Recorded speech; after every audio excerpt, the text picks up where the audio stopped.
Hello to those of you who are watching this video. It has been over a year since I last filmed a Booktube video, and I feel today, before I get back into it, it's probably a good idea to talk about why this is. I guess I just wanted to have a really casual chat today, as this is the first video that I've filmed in quite a while, and as many of you know, if you get out of the habit of filming a video, it is very hard to sit and talk in front of the camera again. It's very nice, and it's something that I just recently have felt like doing again, but it's strange. So I guess I might talk about why I stopped making videos for a while. Yeah, that seems like a good place to start.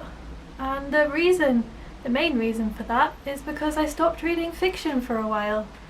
And you can't ever say that it's not a choice. There's really no excuse that I can give that's valid as to why I stopped reading as much fiction.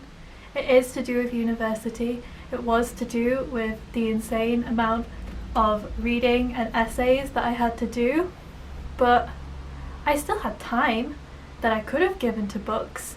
I just didn't want to, and that's alright. I'm never going to berate myself about it. But I think for me, I just felt too mentally exhausted at the end of the day when I stopped reading this book for that essay and stopped doing this seminar reading and just all of the other things that I had to do to pick up fiction and read that to relax. And because of that, I stopped making videos because I didn't have any books to talk about. And unfortunately, I stopped watching Booktube videos because I didn't want to hear about other people talking about all of these books, because I didn't want to read them. No, I did really want to read them. I just felt that I really couldn't. I still always have had a book on the go during that time. In fact, throughout my whole life, I've always had a book on the go. It just took me 3 months to read one book. And I think I can remember the books I read in that time. I finished the Powder Mage trilogy. I think I read the last 2 books in that series. I finished the Red Rising trilogy, so I kind of like read books that I was super excited to read, but I didn't read a lot. And then one day I just started reading more again. I watched some Booktube videos because I was lying in bed and suddenly was just really in the mood to hear people talk about books.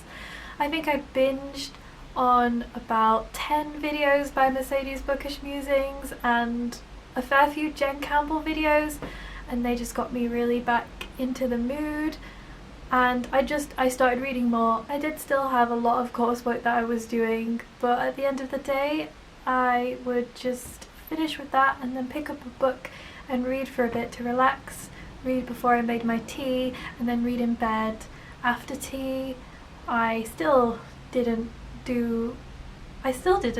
completely give myself to reading. I've been playing a lot of The Sims 4, but yeah, I've taken more time to read. I've read in bed in the mornings, which has been especially lovely. I think I suddenly just found that escape in fiction again, and it didn't tire me out too much to read it. So yeah, I've been reading a lot more again, and it's been really nice. The book that I was reading when I started to really get into doing it every day again was this one, Theft of Swords, and this is like a 2-book bind-up, and I've read the next one as well. I kind of binged 4 books in this series because it was just really light and easy to read, so that might have been part of it, but then the books I've read since then haven't necessarily been that. So that's about it really. That's just me saying got back into reading more. It's very nice. It's nice to be here again. It's nice to watch videos again and get excited about new books, because I've really been out of the loop with that. I honestly don't think that my reading tastes have changed at all. So far this year I've only read fantasy and historical fiction, which seems pretty accurate accurate to me. Talk about the book that I'm currently reading. It's very, very good. I'm currently reading The Essex Serpent by Sarah Perry, and it's probably going to be one of my favourite books of the year. It's incredible. It actually doesn't belong to me, it belongs to my mum, but yeah, I borrowed it because I'd heard so many good things about it. For a start, it really is a beautiful cover. I don't think we can get past that. I am really very nearly finished with it, so I'll be able to talk about it soon.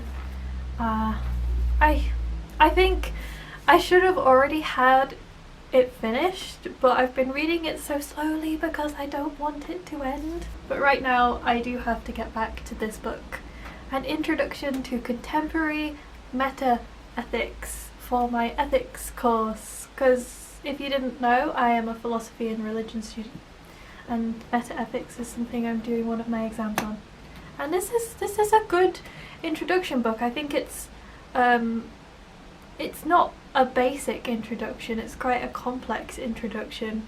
I feel like it's more an introduction for people who already kind of know what's going on, but I'm getting some good stuff from it, and I need to read this and then read it again and then read it in depth and try and get my head around meta-ethics. Yay! So please tell me what you have been reading in the last year. That's quite a wide scope.